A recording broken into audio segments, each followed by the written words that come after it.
भगवान श्री कृष्ण की जो पत्नी थी जिनका नाम रुक्मिणी था, उनको जब पहला बेटा हुआ था तो उसका नाम प्रद्युम्न रखा गया था और प्रद्युम्न के जन्म के 10 दिन पश्चात ही प्रद्युम्न का अपहरण हो गया। प्रद्युम्न के अपहरण के कारण रुक्मिणी नाराज और उदास रहने लगी कि क्या हो गया है। भगवान श्री कृष्ण रुक्मिणी जी से कहते थे कि चिंता मत करो, क्योंकि प्रद्युम्न जहाँ पर भी होगा वहीं पर ठीक होगा। लेकिन इतना समझाने के बावजूद भी रुक्मिणी अपने बच्चे की चिंता में उदास और निराश रहती थी और इस तरह चिंता करते करते रुक्मिणी जी के 18 साल बीत गए। 18 साल के बाद द्वारका में जब प्रद्युम्न की वापसी हुई और जब प्रद्युम्न द्वारका में वापस आए तो उनके साथ में उनकी पत्नी मायावती भी थी। अब समस्या ये थी कि मायावती की उम्र प्रद्युम्न से 20 साल ज्यादा थी।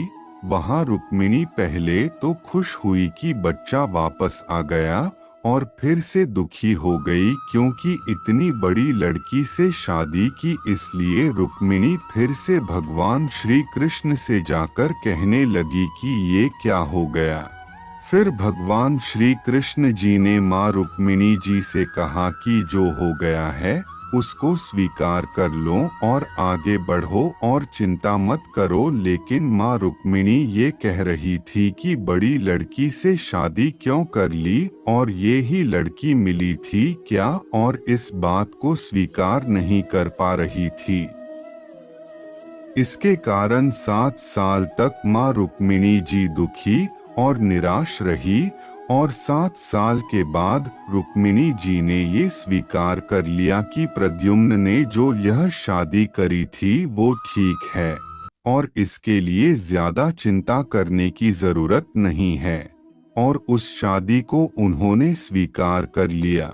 दोस्तों, एक तरीके से माँ रुक्मिणी जी ने अपने जिंदगी के 26 साल उदासी में बिता हुआ है, क्योंकि भगवान श्री कृष्ण जी कहते हैं कि जो हो रहा है उसे स्वीकार कर लो, जिंदगी अपने आप सहज हो जाएगी।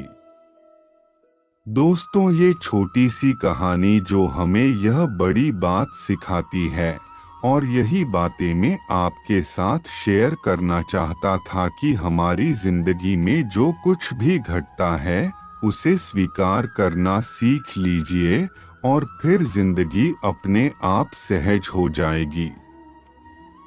हमारे नियंत्रण में जितने भी चीजें होंगी उन चीजों पर तो हमें जरूर नियंत्रण रखना चाहिए, लेकिन जो चीजें हमारे नियंत्रण से बाहर है उन चीजों को हमें स्वीकार कर लेना चाहिए। अगर हमने स्वीकार नहीं किया तो हमें भी माँ रुक्मिणी की तरह बहुत सालों तक उदास रह जाएंगे।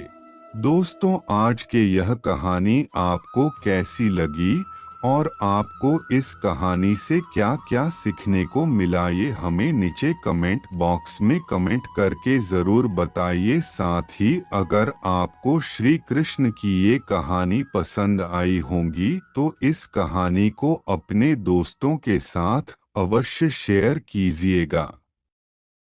दोस्तों, अगर आपको यह वीडियो पसंद आए तो वीडियो को लाइक करें और कमेंट करें और शेयर करें, और अगर आप हमारे चैनल पर नए हैं तो चैनल को सब्सक्राइब करें। धन्यवाद।